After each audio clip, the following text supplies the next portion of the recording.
یہ ایسے صحابہ تھے جنہیں چلتے پھرتے اللہ کے نبی صلی اللہ علیہ وسلم نے جنت کی بشارت دی، قدم قدم پر انہیں جنت کی بشارت ملتی تھی۔ آئیے آپ کو ایک روایت سناتا ہوں، حضرت ابو موسیٰ اشعری رضی اللہ تعالیٰ عنہ کی، کہتے ہیں کہ اللہ کے پیارے نبی صلی اللہ علیہ وسلم ایک مرتبہ ایک باغ میں داخل ہوئے اور مجھ سے کہا کہ ابو موسیٰ تم دروازے پر کھڑے رہو۔ میں دروازے پر کھڑا تھا، ایک شخص آتا ہے، دروازہ کھٹکھٹاتا ہے، اندر آنے کی اجازت طلب کرتا ہے۔ اللہ کے نبی صلی اللہ علیہ وسلم فرماتے ہیں ابو موسیٰ دروازہ کھولو، اسے اندر آنے کی اجازت دو اور جنت کی خوشخبری دے دو۔ اللہ اکبر۔ صحابہ چلتے پھرتے تھے، جنت کی خوشخبریاں مل جاتی۔ کیسا ایمان تھا ان کا، کیسا جذبہ تھا میرے بھائی۔ حضرت ابو موسیٰ اشعری رضی اللہ تعالیٰ عنہ دروازہ کھولتے ہیں، دیکھتے ہیں سامنے صدیق اکبر کھڑے ہوئے ہیں، جنت کی بشارت دیتے ہیں، کہتے ہیں آئیے آپ کو خوش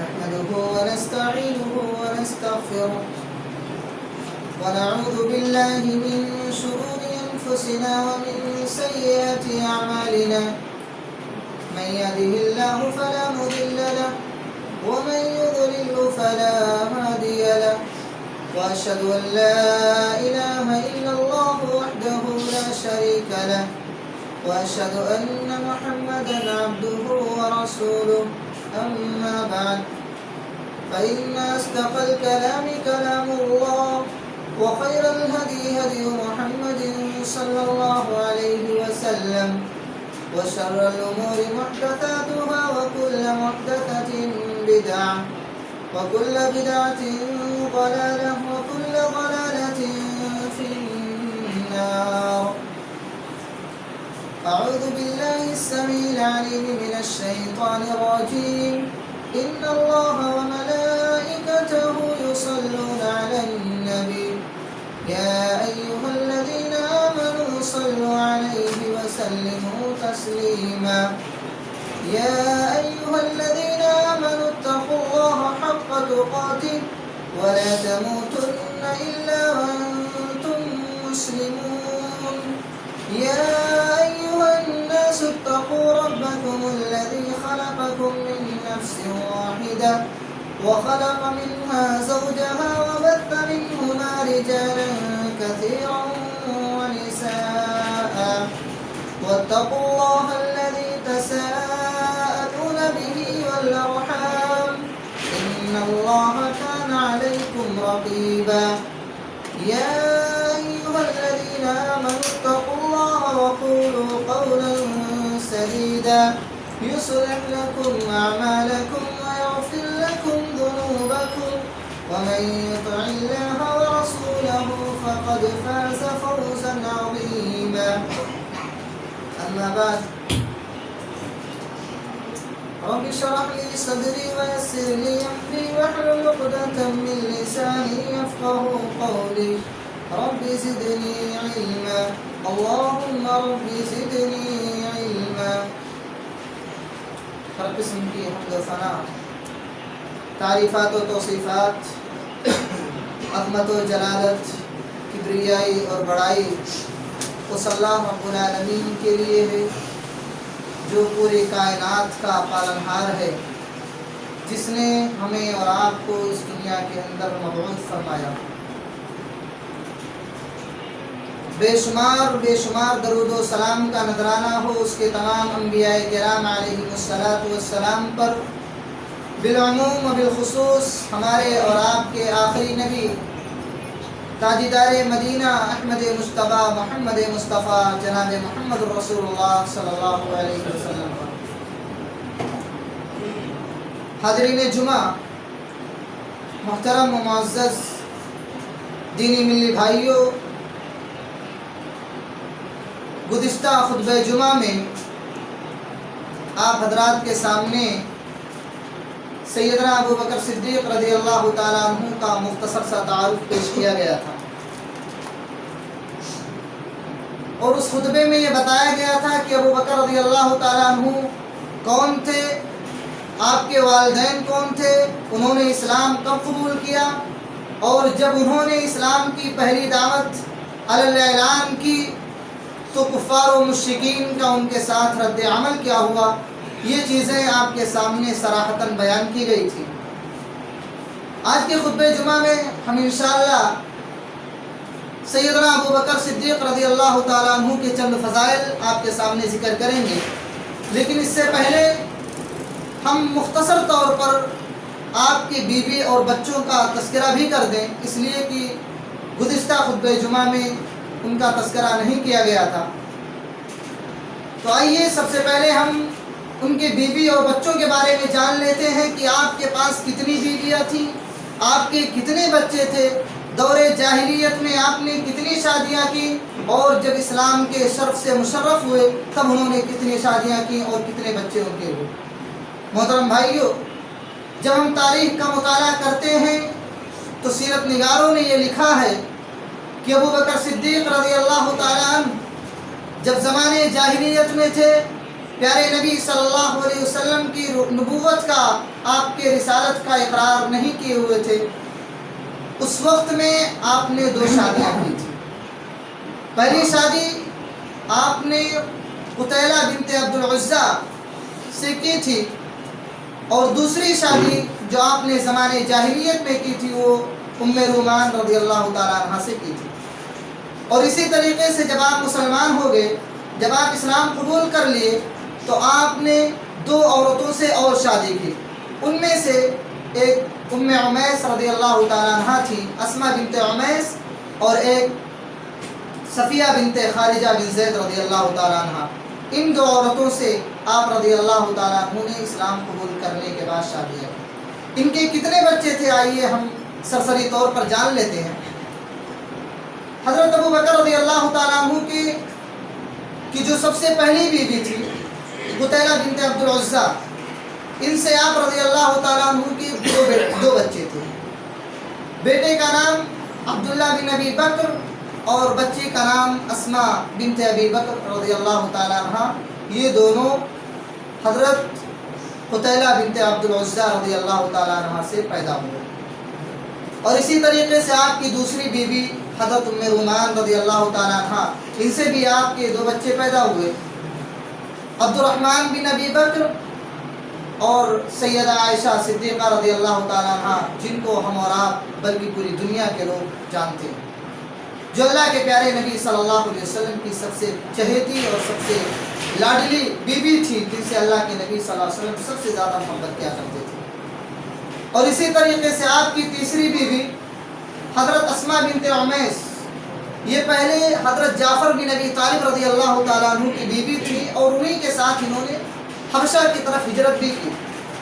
اور جب حضرت جعفر بن ابی طالب رضی اللہ تعالیٰ عنہ کا جنگ موتا میں انتقال ہو گیا، آپ شہید کر گئے، تو حضرت ابو بکر رضی اللہ تعالیٰ عنہ نے ان سے شادی کر لی۔ اور اسماء بنت عمیس رضی اللہ تعالیٰ عنہ یہ حج کی غرض سے اللہ کے نبی صلی اللہ علیہ وسلم کے ساتھ مکہ جا رہی تھی، اور راستے میں محمد بن ابی بکر رضی اللہ تعالیٰ عنہ پیدا ہوئے۔ اور جب حضرت ابو بکر رضی اللہ تعالیٰ عنہ اس دنیا سے رخصت ہو گئے، تو اسماء بنت عمیس رضی اللہ تعالیٰ عنہ سے حضرت علی بن ابی طالب رضی اللہ تعالیٰ عنہ، جو حضرت جعفر بن ابی طالب رضی اللہ تعالیٰ عنہ کے بھائی ہیں، انہوں نے شادی کر دی۔ آپ کی چوتھی بیوی حضرت صفیہ بنت خارجہ بن زید رضی اللہ تعالیٰ عنہ، ان سے آپ کی ایک بیٹی ام کلثوم بنت ابی بکر رضی اللہ تعالیٰ عنہ پیدا ہوئی۔ کل ملا کر کے آپ کی 4 بیویاں اور 6 بچے تھے، 3 بیٹیاں اور 3 بیٹے تھے۔ یہ ابو بکر رضی اللہ تعالیٰ عنہ کے گھریلو معاملہ ہے کہ آپ کے 4 بیویاں تھیں اور آپ کے 6 بچے تھے، جن میں سے 3 بیٹے اور 3 بیٹیاں تھیں۔ یہ ساری چیزیں ہمیں اور آپ کو معلوم ہونا چاہیے کہ ہمارے صحابہ نے کتنی شادیاں کی، کتنے بچے تھے۔ ان چیزوں کو ہمیں اور آپ کو جاننا چاہیے، تاریخ کی کتابوں میں پڑھنا چاہیے، مطالعہ کرنا چاہیے۔ اور الحمدللہ ان کو یہ شرف حاصل ہے کہ ان کے سارے بچے، ان کی ساری بیویاں، سب لوگوں نے اسلام قبول کی، سارے کے سارے لوگ اسلام کے شرف سے مشرف ہوئے۔ یہاں تک کہ سیرت نگاروں نے لکھا ہے کہ آپ کے بھانجے، آپ کے جو نواسے نواسیاں، اور آپ کے پوتے پوتیاں سارے کے سارے لوگوں نے اسلام قبول کیا اور سارے کے سارے لوگ اسلام کے شرف سے مشرف ہوئے۔ آئیے ہم دیکھتے ہیں کہ حضرت ابو بکر صدیق رضی اللہ تعالیٰ عنہ زمانے جاہلیت میں آپ کا کیا مقام تھا۔ زمانے جاہلیت میں کیا آپ اللہ رب العالمین کے علاوہ غیروں کی عبادت کرتے تھے کہ نہیں کرتے تھے، یہ بھی ہم جان لیتے ہیں مختصر طور پر۔ محترم بھائیو، ایام جاہلیت میں حضرت ابو بکر رضی اللہ تعالیٰ عنہ کفار قریش کے درمیان آپ بڑے ہی دل عزیز، بااخلاق، عزت دار سمجھے جاتے تھے۔ ان کے درمیان آپ بڑے اخلاق و کردار کے حامل تھے۔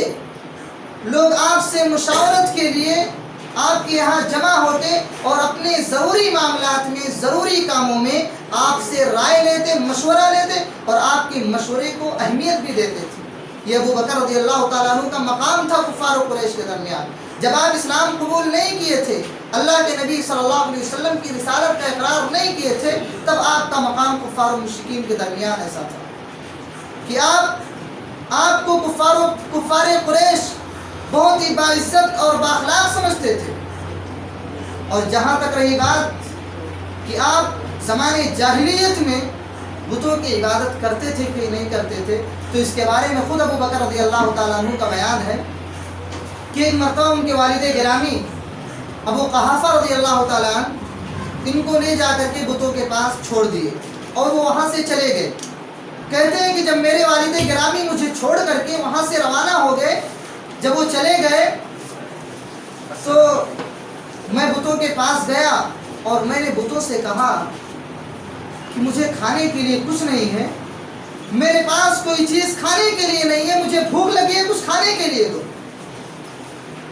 کہتے ہیں کہ بتوں کے پاس سے کوئی جواب نہیں آیا، اور اس کے بعد پھر کہتے ہیں کہ میں نے کہا میرے پاس پھٹا پرانا کپڑا ہے، مجھے پہننے کے لیے کوئی کپڑا دو۔ کہتے ہیں میں نے سوال پہ سوال کیا لیکن وہاں سے کوئی جواب نہیں آیا، اور نہ میں نے جو چیز طلب کی تھی مجھے اسے عطا کیا گیا۔ حضرت ابو بکر رضی اللہ تعالیٰ عنہ کہتے ہیں اس کے بعد مجھے غصہ آیا اور میں نے ایک پتھر اٹھایا اور پتھر اٹھا کر کے بتوں کو مارا، جس کی وجہ سے وہ زمین پر گر گئے۔ یہ ابو بکر رضی اللہ تعالیٰ عنہ کا حال تھا اس وقت جب اللہ کے نبی صلی اللہ علیہ وسلم کی رسالت کا اقرار نہیں کیے تھے، جب ایک اللہ کی وحدانیت کا اقرار نہیں کیے تھے۔ دور جاہلیت میں آپ کا یہ حال تھا کہ آپ بتوں کی بھی عبادت نہیں کرتے تھے، بتوں کی بھی پوجا نہیں کیا کرتے تھے۔ محترم بھائیو، اور آپ ایک بات یہ بھی جان لیں، چلتے چلتے آپ کو یہ بات بتاتا چلوں کہ ابو بکر صدیق، ہم اور آپ جب بھی ابو بکر رضی اللہ تعالیٰ عنہ کا نام لیتے ہیں تو صدیق کے لقب سے ضرور ملقب کرتے ہیں۔ ہم میں سے کتنے ایسے لوگ ہیں میرے بھائیوں جن کو یہ بھی نہیں معلوم ہوگا کہ صدیق آپ کو کیوں کہا جاتا تھا۔ اگر بہت سارے لوگوں سے پوچھا جائے تو کہیں گے یہ آپ کا نام تھا۔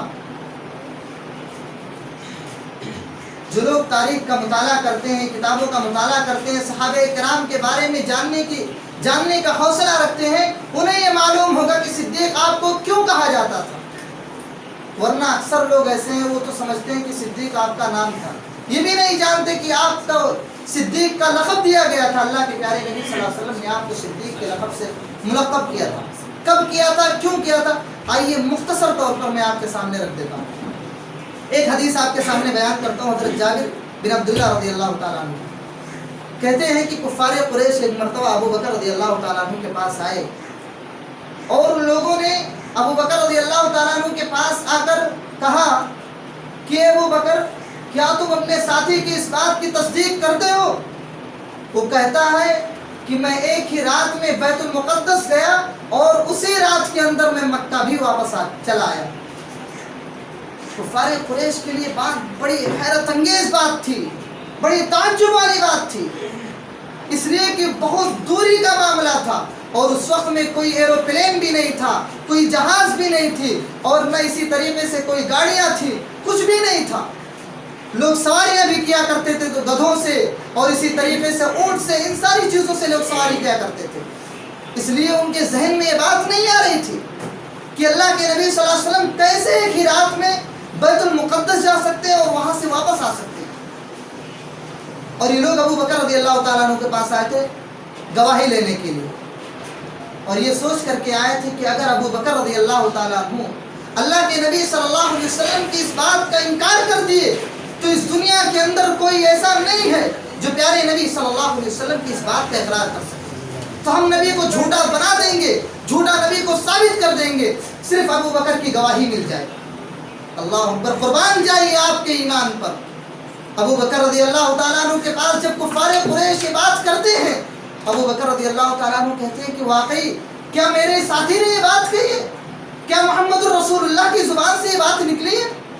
کفار قریش کہتے ہیں ہاں ابو بکر, آپ کے ساتھی نے یہ بات کہی ہے, آپ کے ساتھی محمد کی زبان سے کلمات ادا ہوئے ہیں. اللہ اکبر, سوچتے بھی نہیں ہیں. ابو بکر رضی اللہ تعالیٰ عنہ سے پیارے نبی کی ملاقات بھی نہیں ہوئی ہے, اللہ کے نبی نے بھی ابو بکر کو کچھ بتایا بھی نہیں ہے, لیکن آپ کے ایمان کا جذبہ دیکھیے کہ آپ کا ایمان کتنا زبردست تھا. اللہ رب العالمین پر, پیارے نبی صلی اللہ علیہ وسلم پر بغیر دیکھے بغیر سنے اللہ کے نبی صلی اللہ علیہ وسلم کی بات کو مان لیتے ہیں.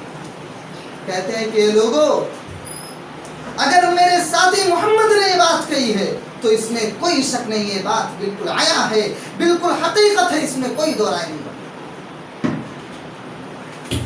راوی کہتے ہیں کہ دوسرے الفاظ میں یہ تذکرہ ہے کہ ابو بکر رضی اللہ تعالیٰ عنہ نے کفار قریش سے یہاں تک کہہ دیا, یہ تو بڑی نزدیکی کا معاملہ ہے, میں تو اس سے بھی دور والے واقعات میں آپ کی باتوں کو مانتا ہوں.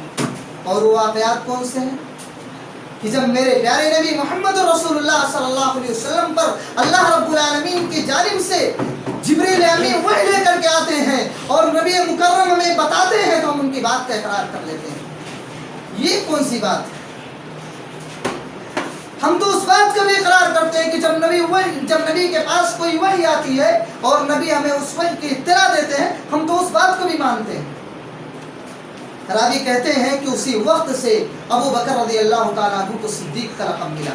جب پیارے نبی صلی اللہ علیہ وسلم کو معلوم ہوا کہ ابو بکر نے بن دیکھے آپ کی گواہی دے دی, آپ صلی اللہ علیہ وسلم نے ابو بکر کو یہ بات بتائی بھی نہیں تھی, تو اللہ کے نبی صلی اللہ علیہ وسلم نے ابو بکر کو صدیق کے لقب سے پکارا کہ ابو بکر یقینی مانو میں تم سے زیادہ سچا کوئی نہیں ہے.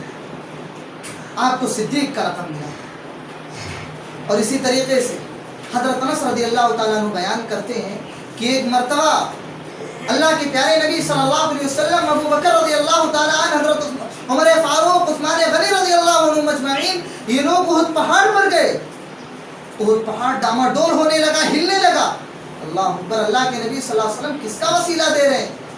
اللہ کے نبی کہتے ہیں اس کو احد تو رک جا, ٹھہر جا, تجھے نہیں معلوم فإنما عليك من النبيين والصديقين والشهداء.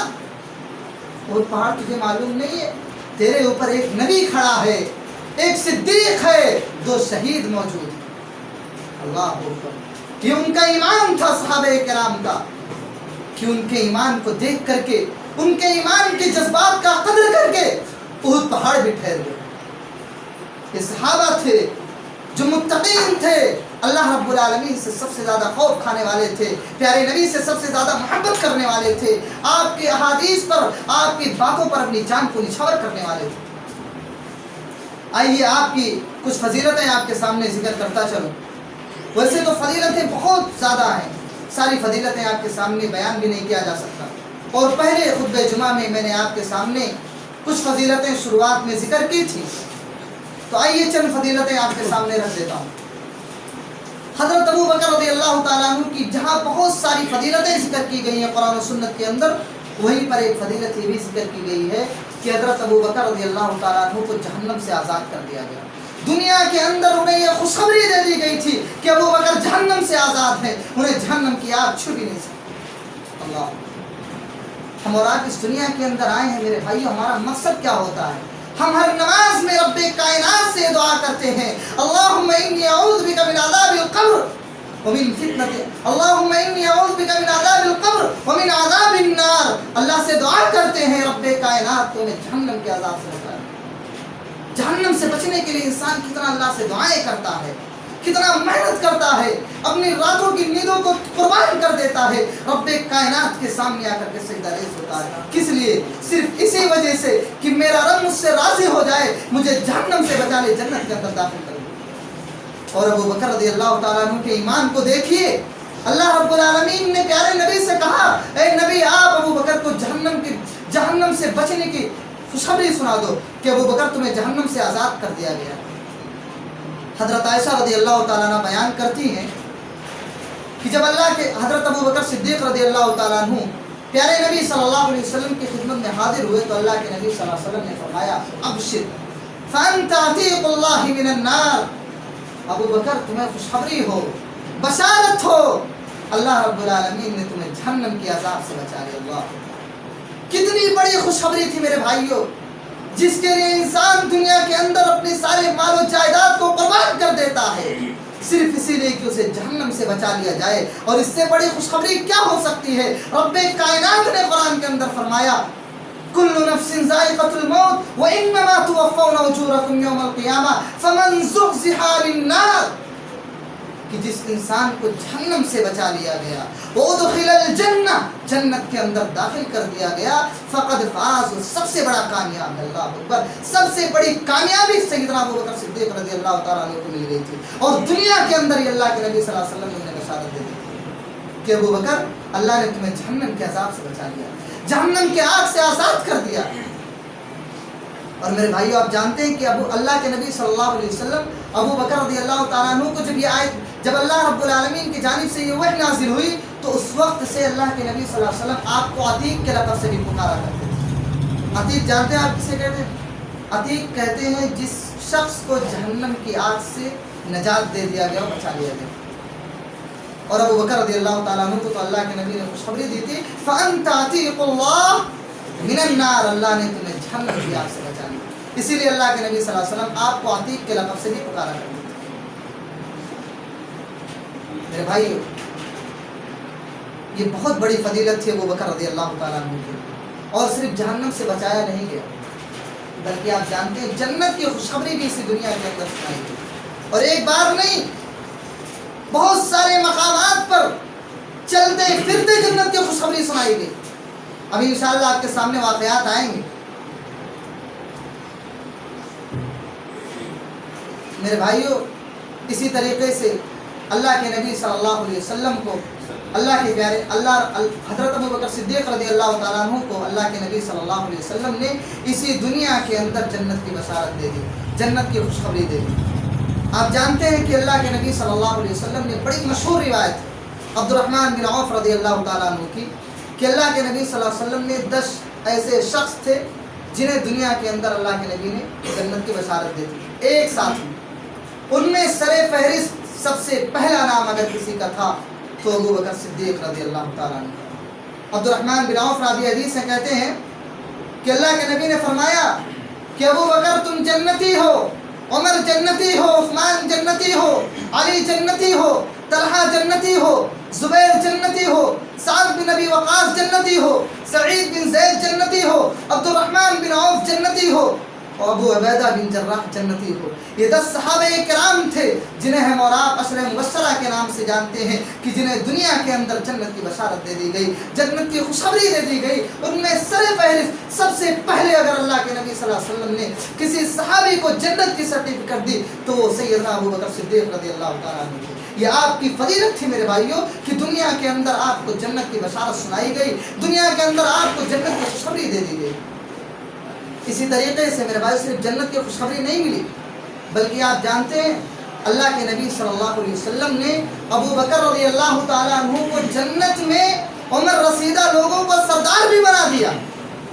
حضرت علی بن ابی طالب رضی اللہ تعالیٰ عنہ بیان کرتے ہیں کہ اللہ کے نبی صلی اللہ علیہ وسلم نے حضرت ابو بکر اور حضرت عمر رضی اللہ تعالیٰ عنہ کی جانب دیکھا اور اللہ کے نبی صلی اللہ علیہ وسلم نے فرمایا ہذان السیدان کہول اہل الجنہ من الاولین والآخرین الا النبیین والمرسلین۔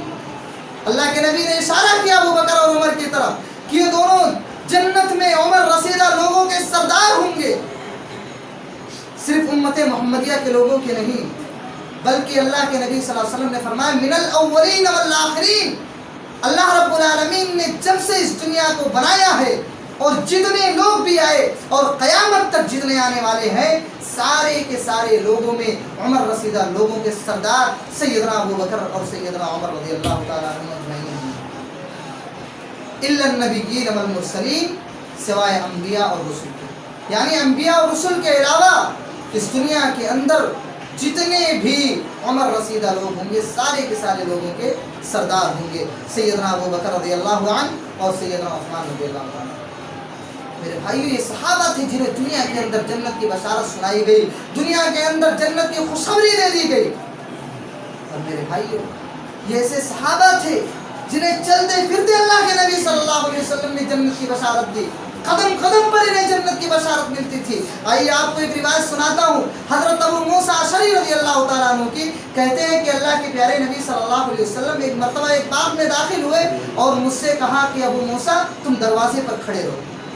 میں دروازے پر کھڑا تھا، ایک شخص آتا ہے دروازہ کھٹکھٹاتا ہے، اندر آنے کی اجازت طلب کرتا ہے۔ اللہ کے نبی صلی اللہ علیہ وسلم فرماتے ہیں ابو موسیٰ دروازہ کھولو، اسے اندر آنے کی اجازت دو اور جنت کی خوشخبری دے دو۔ اللہ اکبر۔ صحابہ چلتے پھرتے تھے، جنت کی خوشخبریاں مل جاتی تھیں۔ کیسا ایمان تھا ان کا، کیسا جذبہ تھا میرے بھائی۔ حضرت ابو موسیٰ اشعری رضی اللہ تعالیٰ عنہ دروازہ کھولتے ہیں، دیکھتے ہیں سامنے صدیق اکبر کھڑے ہوئے ہیں، جنت کی بشارت دیتے ہیں، کہتے ہیں آئیے آپ کو خوشخبری ہو، رب اللہ کے پیارے نبی نے آپ کو جنت کی بشارت سنانے کے لیے کہا۔ چلتے پھرتے جنت کی بشارت سنائی گئی، جنت کی خوشخبریاں دے دی گئی۔ اور اسی طریقے سے کچھ دیر بعد پھر ایک شخص آتا ہے، دروازہ کھٹکھٹاتا، اندر آنے کی اجازت طلب کرتا۔ اللہ کے پیارے نبی صلی اللہ علیہ وسلم کہتے ہیں ابو موسیٰ دروازہ کھول دو اور اسے بھی جنت کی بشارت دے دو۔ دروازہ کھولتے ہیں، سیدنا عمر فاروق رضی اللہ تعالیٰ عنہ دروازے پر کھڑے ہوتے ہیں، ان کو بھی جنت کی بشارت سنائی جاتی ہے، جنت کی خوشخبری دے دی جاتی ہے۔ پھر وہ اندر داخل ہوتے ہیں، کچھ دیر بعد پھر ایک شخص آتا ہے، دروازہ کھٹکھٹاتا ہے، اندر آنے کی اجازت طلب کرتا ہے۔ اللہ کے پیارے نبی کہتے ہیں کہ اے ابو موسیٰ اس کو بھی اندر آنے دو اور اسے بھی جنت کی بشارت سنا دو اور کہہ دو کہ اس انسان پر ایک بڑی مصیبت آنے والی ہے۔ آپ جانتے ہو صحابی کون تھے؟ حضرت عثمان غنی رضی اللہ تعالیٰ۔ یہ ایسے صحابی تھے، ان کا ایمان اتنا پختہ تھا، ان کا ایمان اتنا زبردست مضبوط اور قوی تھا کہ اللہ کے پیارے نبی صلی اللہ علیہ وسلم انہیں دنیا کے اندر ہی جنت کی بشارت سنا دیا کرتے تھے، چلتے پھرتے جنت کی خوشخبریاں دے دیا کرتے تھے۔ یہ وہ صحابی تھے میرے بھائیوں، ان کا ایمان ہی اسی طریقے سے تھا کہ انہیں دنیا کے اندر جنت کی بشارتیں سنائی گئی۔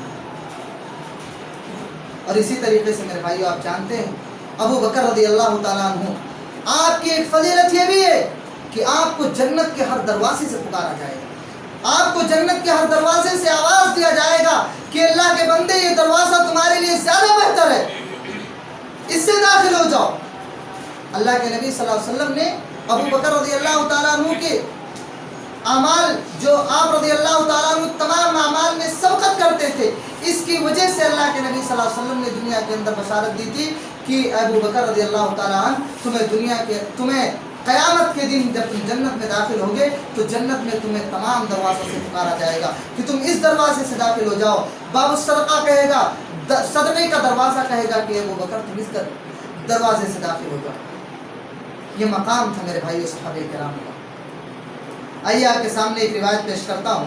حضرت ابو ہریرہ رضی اللہ تعالیٰ عنہ راوی حدیث سے کہتے ہیں کہ من انفق زوجین فی سبیل اللہ نودی من ابواب الجنہ یا عبد اللہ ھذا خیر۔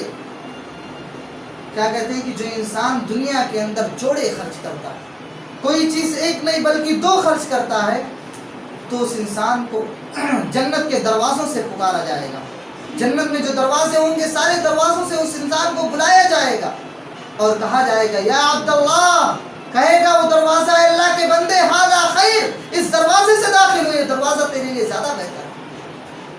اللہ کے نبی صلی اللہ علیہ وسلم نے آگے فرمایا فمن کان من اہل الصلاۃ دعی من باب الصلاۃ، کہ جو انسان دنیا کے اندر نمازی رہا ہوگا، نمازوں کی پابندی کرتا رہا ہوگا، نمازوں کا اہتمام کرتا رہا ہوگا، نماز کا دروازہ کہے گا اے اللہ کے بندے تو باب الصلاۃ سے داخل ہو جا، تو نماز کے دروازے سے داخل ہو جا۔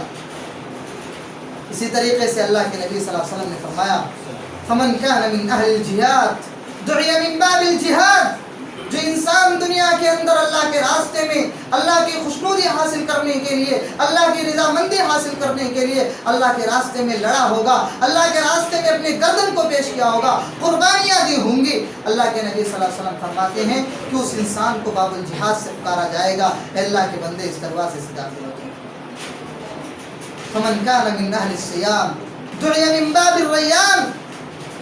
اسی طریقے سے جو انسان رمضان کے روزے رکھتا ہے, رمضان کے مکمل روزوں کا اہتمام کرتا ہے صرف اس وجہ سے کہ میرا رب مجھ سے راضی ہو جائے, میرا رب مجھ سے خوش ہو جائے, تو اللہ کے نبی صلی اللہ علیہ وسلم فرماتے ہیں کہ اس انسان کو دعی من باب الریان, باب الریان سے پکارا جائے گا کہ اللہ کے بندے کو اس دروازے سے داخل ہو. اسی طریقے سے باب الصدقہ بھی صدقہ کرنے والوں کو اپنے دروازے سے پکارے گا. حضرت ابو بکر رضی اللہ تعالیٰ عنہ جب یہ حدیث کریمہ سنے تو اللہ کے نبی صلی اللہ علیہ وسلم سے فرماتے ہیں, اللہ کے نبی میرے ماں باپ آپ پر قربان ہوں, جس شخص کو ان تمام دروازوں سے پکارا جائے گا اسے تو کسی چیز کی ضرورت نہیں محسوس ہوگی. اللہ کے نبی صلی اللہ علیہ وسلم نے کہا ہاں. حضرت ابو بکر کہتے ہیں کہ اللہ کے نبی کیا کوئی شخص ایسا ہوگا جسے ان تمام دروازوں سے پکارا جائے گا؟ اللہ اکبر. اللہ کے نبی صلی اللہ علیہ وسلم کیا فرماتے ہیں, نعم وارجو ان تکون منہم. ابو بکر ہاں ضرور ہوں گے, اور مجھے امید ہے کہ ابو بکر تم بھی انہی میں سے ہو گے. اللہ ابو بکر رضی اللہ تعالیٰ عنہ, اللہ کے نبی صلی اللہ علیہ وسلم نے دنیا کے اندر انہیں ایک بشارت دے دی, یہ خوشخبری دے دی کہ ابو بکر تمہیں جنت کے ہر دروازوں سے پکارا جائے گا. جنت کی خوشخبری مل گئی, جنت میں جانے کا داخلہ مل گیا, الگ چیز ہے. اس کے بعد سرداری بھی ملی, اور اس کے بعد یہ بھی خوشخبری ملی کہ تمہیں جنت سے ہر دروازے سے پکارا جائے گا, جنت کا ہر دروازہ تمہیں بلائے گا, ابو بکر تم اس دروازے سے داخل ہو جاؤ, اس دروازے سے داخل ہو جاؤ. یہ حضرت ابو بکر رضی اللہ تعالیٰ عنہ کی فضیلت ہے میرے بھائیو, جس کی اللہ کے نبی صلی اللہ علیہ وسلم نے دنیا کے اندر, جنہیں اللہ کے نبی صلی اللہ علیہ وسلم نے خوشخبری دے دی تھی, بشارت دے دی تھی. کہ تو میرے بھائیو,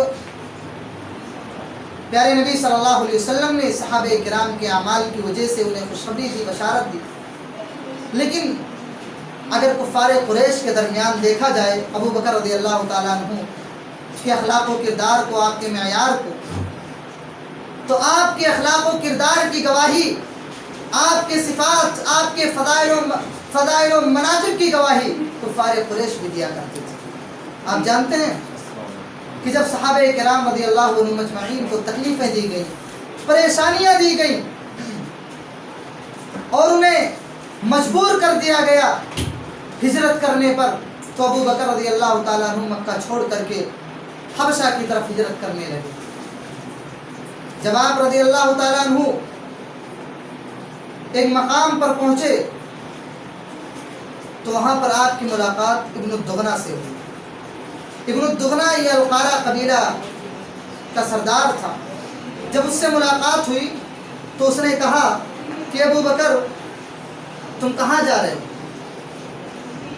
کیا وجہ ہے تم یہاں سے نکل رہے ہو؟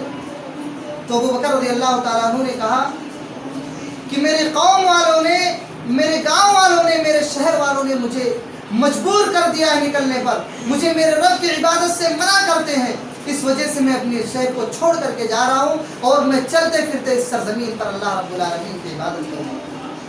ابن الدغنہ کہتا ہے ابو بکر ان مثلک یا ابا بکر لا یخرج ولا یخرج. اے ابو بکر آپ جیسے لوگوں کو نہ تو خود نکلنا چاہیے اور نہ ہی آپ جیسے لوگوں کو اس زمین سے نکالا جانا چاہیے. آپ کو نہ تو خود نکلنا چاہیے اور نہ آپ جیسے لوگوں کو نکالا جانا چاہیے, اس لیے کہ ابو بکر وتکسب المعدوم, آپ کی صفات اتنی اچھی ہے, آپ کے اخلاق اتنے اچھے ہیں کہ آپ تو تنگ دستوں کو, مجبوروں اور لاچاروں کو کما کر کے کھلاتے ہیں. ابو بکر آپ کو نہیں جانا چاہیے, آپ کو یہ سرزمین چھوڑ کر نہیں نکلنا چاہیے. وتصل الرحیم, ابو بکر آپ کا معاملہ یہ ہے کہ آپ صلہ رحمی کرنے والوں میں سے ہیں, آپ لوگوں کے درمیان صلح کراتے ہیں, ایک دوسرے کے رشتہ داریوں کو جوڑتے ہیں. ابو بکر آپ کو نہیں جانا چاہیے شہر چھوڑ کر. اس کے بعد آپ کی صفات کا اور تذکرہ کرتا ہے کہ وتحمل الکلہ, آپ لوگوں کے بوجھ کو اٹھاتے ہیں, آپ لوگوں کی مہمان نوازی کرتے ہیں, آپ حق کے واقعات میں لوگوں کی مدد کرتے ہیں. آپ کی صفات ایسی ہے, اور ابو بکر آپ یہ شہر چھوڑ کر کے جا رہے ہیں, آپ جیسے لوگوں کی تو اس شہر میں ضرورت ہے, آپ یہاں سے مت جائیے, میں آپ کو بنا دیتا ہوں, آپ واپس چلیے. حضرت ابو بکر رضی اللہ تعالیٰ عنہ ابن الدغنا کی بات سن کر کے واپس چلے آئے. ابن الدغنا بھی ان کے ساتھ واپس آیا اور شام کے وقت اس نے اشراف قریش کے درمیان، اشراف قریش کے قبیلے میں چکر لگایا اور اس نے کہا فَإِنَّ مِثْلَكَ يَا أَبَا بَكْرٍ إِنَّ أَبَا بَكْرٍ لَا يَخْرُجْ مِثْلُهُ وَلَا يُخْرَجْ. تو چکر لگاتا ہے اشراف قریش کے قبیلوں کے درمیان اور کہتا ہے کہ ابو بکر جیسے انسان کو نہ تو نکلنا چاہیے اور نہ ہی اسے اس سرزمین سے نکالا جانا چاہیے.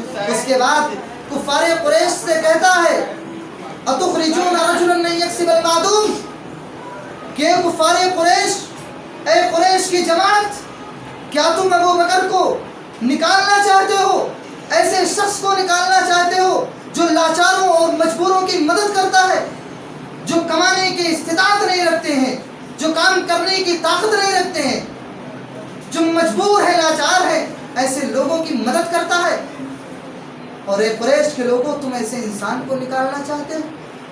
اس کے بعد آپ کی ساری صفات کا تذکرہ کیا.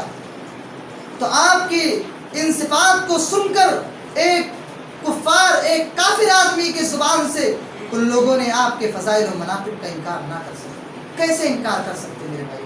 ابو بکر رضی اللہ تعالیٰ عنہ تھے ہی اتنے اعلیٰ اخلاق والے انسان کہ ان کی صفات کی گواہی کفار قریش بھی دیا کرتے تھے. کوئی ان کی صفات کا انکار نہ کر سکا. اور آپ کو ابھی وہ حدیث یاد آ گئی ہوگی، وہ صفات اللہ کے پیارے نبی صلی اللہ علیہ وسلم کی یاد آ گئی ہوگی جس صفات کا تذکرہ حضرت خدیجہ رضی اللہ تعالیٰ عنہ نے اس وقت کیا تھا جب اللہ کے پیارے نبی جناب محمد رسول اللہ صلی اللہ علیہ وسلم پر پہلی وحی نازل ہوئی اور اللہ کے نبی صلی اللہ علیہ وسلم گھبرا کر کے واپس چلے گئے.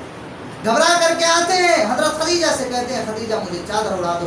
اس کے بعد اپنا پورا ماجرا بیان کرتے ہیں اور کہتے ہیں کہ مجھے اپنی جان پر خدشہ ہے، انی خشیت علی نفسی، مجھے اپنی جان پر خوف ہے، خدشہ ہے.